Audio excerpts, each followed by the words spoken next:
Regardless of marriage status, 30 is the age when misogynistic side will turn on.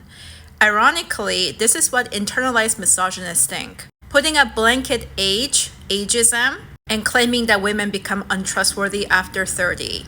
The fact is that until you reach about 30 to 35, you don't even know what part of it is you and what part of it is the cult conditioning. All of us have been brainwashed from the beginning of our lives, and every woman walking this earth has been mistreated and have experienced patriarchal trauma. Claiming that being younger somehow makes you an exemption and all older women have problems, that is exactly what the patriarchy wants you to believe. They want you to distrust older women so that you have no allies.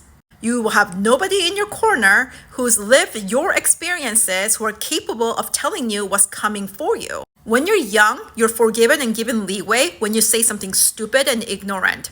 When you act according to the oppressor's desires, because that's your programming. After 35, people will not see you as young and make excuses for you. The only difference is how much you can get away with problematic behaviors and mindset before the age of 35, maybe for you before the age of 30. But after a certain age, you will be held accountable and people will treat you exactly how you come across and make them feel. Don't forget that in the blink of an eye, you're gonna become older. You're gonna be over 30, 35, you're gonna be in your 40s and 50s. And let me tell you from experience, that happens very quickly. The superficial advantages like pretty privilege disappear very quickly. You have maximum 10 years. You no longer get to be the vulnerable victim.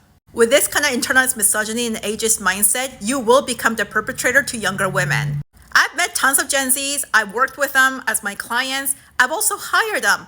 All of them have internalized misogyny. They think that they deserve more from women. They feel entitled. They think they can get away with a lot with a woman versus a man. Also, brainwashed with white supremacism. Gen Z, Gen Alpha, Gen Beta, nobody is an exception. Just like millennials, Gen X's, and boomers have their version of how internalized misogyny show up. We have thousands of years of patriarchy, thousands of years of helplessness and systemic oppression. Nobody's an exception. You may believe you can or cannot do certain things. Your capacity is based on internalized misogyny. Now, some of you might think, no, I can do anything I put my mind to. Well, where are the results? Also, with this kind of mindset, you will never be able to have women allies. And by the time the youthfulness runs out and the naivete that attracts male allies, that expires too quite quickly. You're gonna be left alone and miserable. My best allies have always been older women. Boomer and Gen X's have been my biggest problems, but also Boomer and Gen X women, me as a millennial, have been my best allies too. And get this, most of them have been white women. So there goes your ignorant mindset.